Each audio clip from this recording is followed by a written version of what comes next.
네, 안녕하세요, 어르신들. 네, 오늘은 10강 고조선의 멸망 이야기 한나라의 침략에 대해서 알아보겠습니다.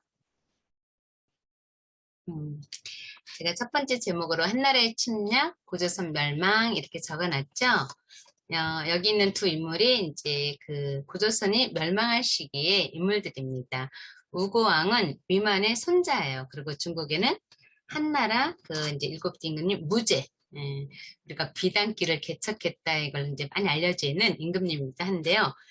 이 위만의 손자 우고왕이 다스리던 시대에는 중국으로부터 이제 수입하여 사용했던 철제 무기 그리고 농기구들을 자체 제작하면서 생산력과 군사력을 아주 크게 확대해가지고 굉장히 큰 나라로 발전하게 돼요. 그러니까 아무래도 이제 막강한 고조선의 그 면모를 키워나가는 그 강국으로서의 어떤 그렇게 뭘까 굉장히 성장한 그런 모습을 보이는 시기인데요.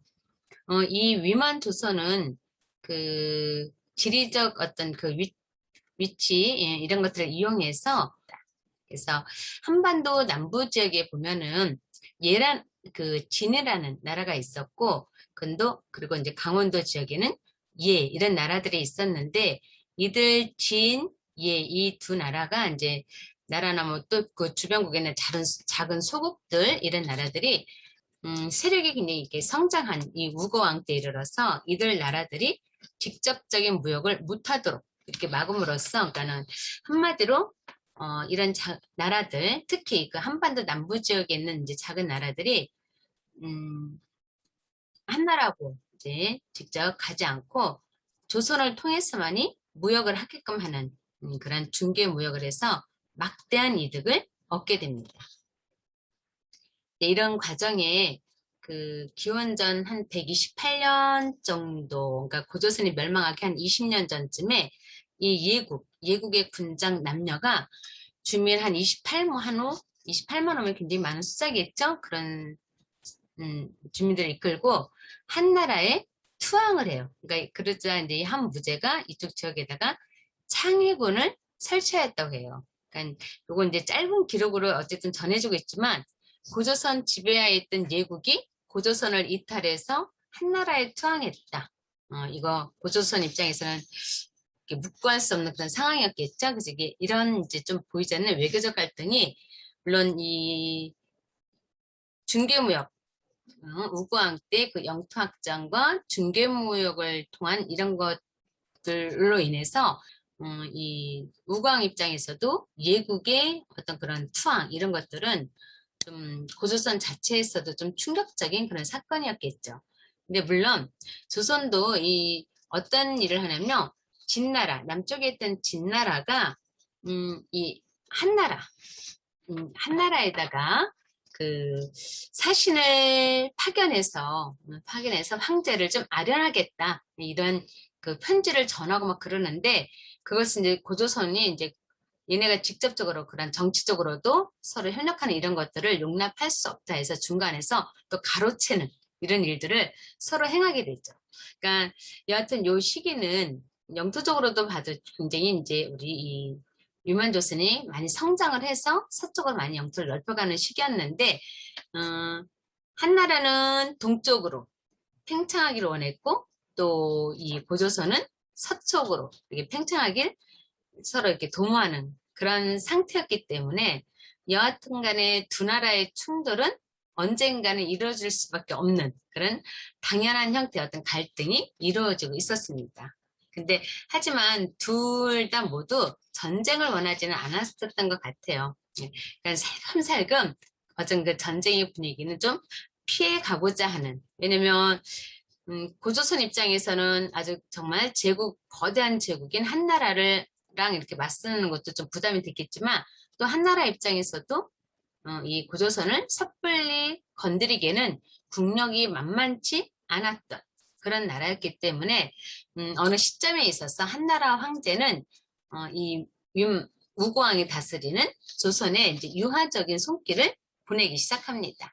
그래서 누구를 파견하냐면 이제 사신 그 서파라고 하는 사신을 파견하게 돼요. 그러니까 두 나라의 갈등이 이제 서서히 어쨌든 보이지 않는 앞에서 언급했던 이런 이야기들이 이제 고조되고 있던 상황이었기 때문에 그래서 무제가 서파라는 사신을 이제 우고왕 때 파견을 하면서 자신들의 어떤 요구 조건들을 얘기했겠죠. 그때 이제 그 서파라는 사신이 좀 한나라의 왕을 뭐예요? 사신으로 왔으면 예를 다해서 자신들의 요구 조건을 차분했어야 되는데 좀 이렇게 좀 공합적인 자기는 삼국에서 온 그런 나라의 사신이라는 어떤 그런 행태를 보였나 봐요. 그러면서 이 조선 조정에다가 이 한무제 그러니까 자신의 그 왕을 삼국의 천자로 받들라 이런 요구를 하면서 이제 어떤 여러 가지 조공 이런 제안도 제시를 했었나 봐요. 조선 입장에서는 아니 지금 이 국력이 무시 못할 만큼 자신의 이 조선도 강건한 나라인데 그 한무제 그 사신이 와서 좀 이렇게 거만한 행동으로 그런 요구를 하니 들어줄 수가 없었겠죠. 그래서 이제 그 딱 한마디로 이제 거절을 하나 봐. 그러니까 여러 차례 이제 보낸 사신들에서 거절하다가 이 섭밭에 좀 강건한 모습으로 이 조정에서도 이제 조선 조정에서도 거절을 하게 됐죠. 그러니까 이제 서파는 어쨌든 황제의 명령으로 왔다가 돌아가야 되는 상황이 됐는데 아무것도 얻지 못하고 빈손으로 돌아가야 되는 그런 상황이 됐어요. 그러니까 이게 좀 돌아간 이후에 자신의 어떤 그 위치에 대해 있어서 좀 불안한 그런 생각을 했었나 봐요. 그래서 뭔가 자기가 어쨌든 이 땅에서 행동을 좀 하고 가야겠다. 제가 한꺼번에 다 했죠. 가야겠다. 이런 생각 때문에 이 서파가 자신을 배웅하는 그 국경 지역에 이제 아무래도 사실 왔다 가면은 배웅해주는 관리가 있을 거 아니에요? 그 자신을 배웅해주는 조선의 관리 이제 장이라고 하는 이제 왕족이었나 봐요, 이 사람이. 그 장을 살해를 하고 이제 어쨌든 부랴부랴 자신의 나라로 돌아갑니다. 그러고 나서는 자기가 물론 가져온 거 지금 조선에서 얻고자 하는 외교적인 그러한 그 보고는 하나도 없었잖아요. 그래서 한무제는 그래요. 그러니까 네가 외교에는 좀 실패를 했지만은 그래도 조선의 관리를 죽이고 왔다니 아유 잘했다. 어쨌든 말 안 듣는 그 나라에 대해서 뭔가 행동을 하고 왔다는 것은 칭찬할 만하다 하면서 서파에게 요동군 동부 도위라고 하니까 오늘 치면은 그 요동군의 어떤 그 지역을 책임지는 고위 책임자 자리였는데 그 높은 관직을 내려줍니다. 우리 이 우광은 어떤 생각이 들었을까요? 우광은 엄청 분노를 했겠죠. 정말 우광이나 그 조선의 백성들은 이 이야기를 듣고 분노하고 굉장히 모멸감을 느꼈대요. 나라가 완전히 발칵 뒤집혀지는 한나라의 그 관리를 죽이고 가지나 배웅해주러 간 그 관리를 죽이고 간 자한테 높은 관직을 내려줬다니. 그래서 어쩔 수 없는 그 이제 이 갈등이 정말 고조 되다가 이제는 터진 상황이 된 거죠. 그래서 양국 간에 꾹꾹 쌓여있던 그 불만, 분노가 드디어 이 조선이 먼저 터뜨리면서 요동을 공격합니다. 그 요동군 최고 책임자가 누구라고 그랬어요? 서파라고 그랬잖아. 그래서 쳐들어가서 서파를 죽이게 되죠. 자, 이제 한 명씩 죽고 또 이렇게 죽이는 이런 상황이 됐습니다.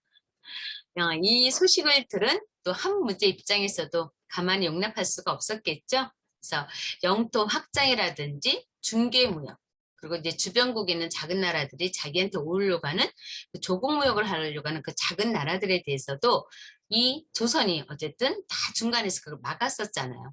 그래서 무엇보다도 또 자신이 한 제국에 대해서 위협이 될 만큼 성장하는 조선에 대해서 그냥 둘 수 없다라고 늘 생각하고 있었지만 뭔가 빌미가 없었어요. 근데 결국은 이 서파의 죽음으로, 그러니까 서파 사건이라고 할 수 있는데 이 서파의 죽음으로 고조선 침략에 대한 빌미를 찾은 이 한무제는 이제 전쟁을 일으키게 되죠. 어떻게 보면 정말 그 당시 이 우거왕의 행동은 세계 최강이라고 할까요? 예, 그러한 군사력을 가진 한 나라에 대해서 군사 행동을 감행함으로써 그 이후에 어떤 일이 일어날 것이다라는 것을 느꼈을 거예요. 감지했을 거예요. 하지만 또 그 상황에서는 그대로 당하면서 그냥 있을 수는 없다라고 하는 또 이 조선의 명예라는 게 있었겠죠. 그래서 이 요동을 공격할 때 대낮에 야밤에 확 공격한 것도 아니고 낮에 그 특공대를 파견하여서 아주 그냥 탁 치고 빠지는 이런 작전을 펴나 봅니다. 자, 여하튼 무제는 육군 5만 명, 수군 7천 명이라는 아주 대군을 파견해서 고조선의 왕검성을 공격을 해요. 전쟁이 장기전으로 가다 보니까 조선 내에서도 이 전쟁을 계속 할 것인가 말 것인가에 대해서 의견이 분분했었나 봐요. 그래서 한쪽에서는 우리 이제 그냥 그 전쟁을 멈춥시다. 한나라가 원하는 대로 합시다라는 주화파가 있었고, 또 한쪽에서는 무슨 소리냐, 끝까지 항전을 해야 되지 않느냐, 나라를 지키기 위해서는 하는 주전파가 있었대요. 그리고 잠깐 이거 보면 우리 그 병자호란 때 주화파, 주전파 이런 거 생각이 나죠? 그런 과정에 임금님은 무슨 생각이었냐면 주전파였어. 끝까지 싸워야 되지 않겠는가. 그래서 그 화친을 요구하는 관리들 중에 굉장히 이제 대표적인 관리가 참이라고 하는 관리가 있었대요. 참. 근데 그 자는 임금님께서 항복하지 않고 계속 전쟁을 하겠다는 것에 굉장히 불만이 많았었나 봐. 그래서 이 참이 안 되겠다. 차라리 이 전쟁을 끝내기 위해서는 왕을 죽여야겠다 해서 우거왕을 죽입니다. 그래서 그 전쟁 장기전에 백성과 임금이 한 마음이 돼서 싸워 나가야 되는, 우리들 고구려 때 봤잖아요. 그럼 대군이 와서도 물리칠 수 있었던 그런 마음이 이때는 없었나 봐요. 고구려는 한참 뒤에 나오는 나라이기 때문에. 그래서 여하튼 우고왕이 그 참이라고 하는 정말 그 나라를 사랑하는 마음이 없이 자기의 안위만 걱정했던 그런 자에 의해서 암살을 당하게 되죠. 그래서 이제 왕이 죽었으니까 당연히 전쟁이 끝나겠지 생각했는데 왕검성에서의 저항은 계속되고 있는 거예요. 도대체 무슨 일이냐 그랬더니 성기라는 장군이 있었대요. 이 장군이 백성들을 독려하면서 끝까지 한나라하고 싸워야 된다. 왕이 어쨌든 전쟁을 이끌려고 했었잖아요. 그래서 성기 장군이 성문을 꼭 걸어 잠그고 이 한나라의 군대를 상대로 해서 계속 싸워오는데 또 이걸 못마땅했던 또 다른 인물, 또 그런 인물들이 있었겠죠.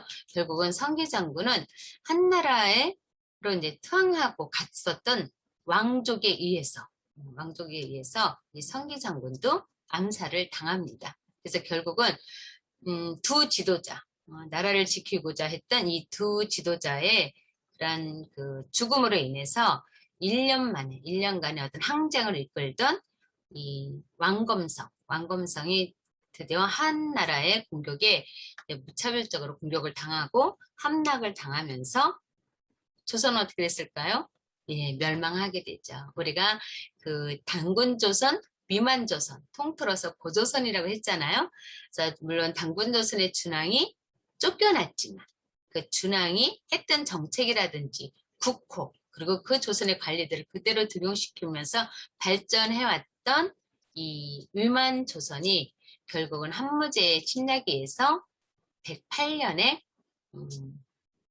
우고왕 때, 유만의 손자 우고왕 때 멸망하게 되죠.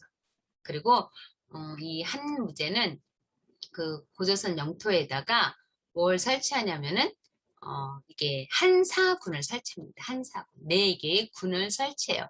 그래서 현도, 임등군, 진봉군 같은 경우는 또 이 고조선 유민들의 저항에 의해서 일찌감치 저 멀리 중국 땅으로 쫓겨가는데 낙랑군은 오랫동안 여기 평안도 지역, 그러니까 우리 역사에서는 이렇게 배워, 우리 교과서 역사에서는 대동강류 이쪽에 있었던 이 낙랑군을 이렇게 배우는데, 이 낙랑군은 이쪽을 지배한 지 400년 만에 고구려 15번째 임금님 미천왕 때 쫓겨나갑니다.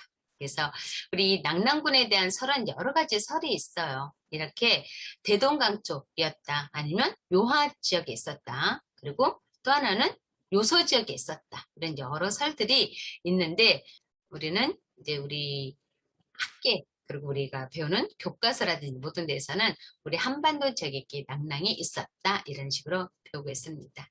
참 아쉬운 일이죠. 그 멸망이 군사적으로 못 싸워서 패배한 게 아니라 자신들의 어떤 안위, 자신들의 그 욕망이라고 할까요? 이런 것들을 추구했던 내부의 적에 의해서 정말 오랜 세월 이 땅에 유지해오던 최초의 국가, 이 조선이라는 나라가 멸망하게 되었다라는 거 참 안타까운 일입니다. 네.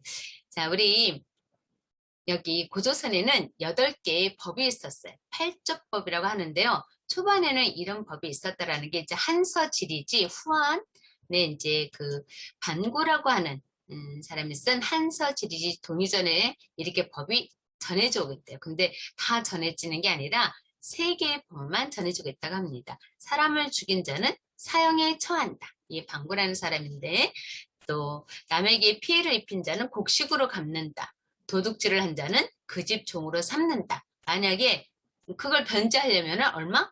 50만 전, 그러니까 50만 년 정도의 돈인가 봐. 50만 전을 내야 한다. 이런 내용이 있대요. 이 내용을 살펴보면은 물론 가난한 사람들을 위한 게 보다는 고대의 법들은 지배층들을 위한 법이에요. 그래서 그 지배층들을 위한 그 내용이 이 팔적법 안에 담겨 있다. 이제 그들의 어떤 재산이나 뭐 여러 가지를 지켜내기 위한 그런 내용이 담겨 있다고 하는데 우리가 이 3가지를 가지고 학자들은 고조선 사회의 모습을 엿봅니다. 첫 번째 사형에 처한다는 것은 생명을 굉장히 중요시 여겼다.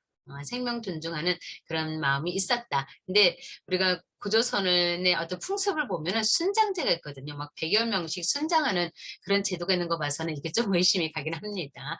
자, 그리고 남에게 피해를 입힌 자는 곡식으로 갚는다를 통해서 그 사회가 농경사회였다라는 것을 알 수 있고 도둑질한 자, 그 집 종으로 삼는다 그랬죠?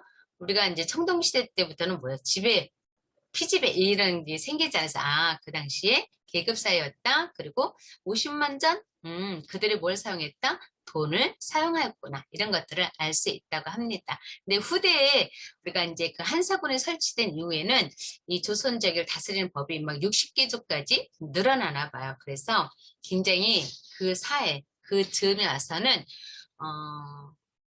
고조선의 그 풍습이나 그런 사회가 굉장히 각박해졌음을 엿볼 수 있는 상황이라고 이제 할 수 있겠습니다. 우리 당군조선의 건국의의는 어떤 의미가 있을까요? 당군의 고조선 건국의 의의는 우리 역사가 굉장히 오래되었다라는 거. 이거 당연한 거잖아요. 그렇기 때문에 당연한 거지만은 그래도 이만큼의 역사, 우리가 기원전 2333년, 그 전에 우리의 최초의 국가가 세워졌다는 거에 따라 있어서 우리가 그 역사의 오래됨에 대한 민족적 자부심을 갖게 하는데 그 큰 의미가 있다고 합니다. 네, 어르신들 오늘은 고조선의 그 멸망에 대해서 알아보았고 고조선이 우리 역사에 어떤 의미를 두는지 이런 것에 대해서 알아보는 시간이 되었습니다. 마지막 뭐예요? 민족적 자부심을 갖게 되었다. 이런 것들을 꼭 아셨으면 좋겠습니다. 네, 다음 시간에 뵙겠습니다.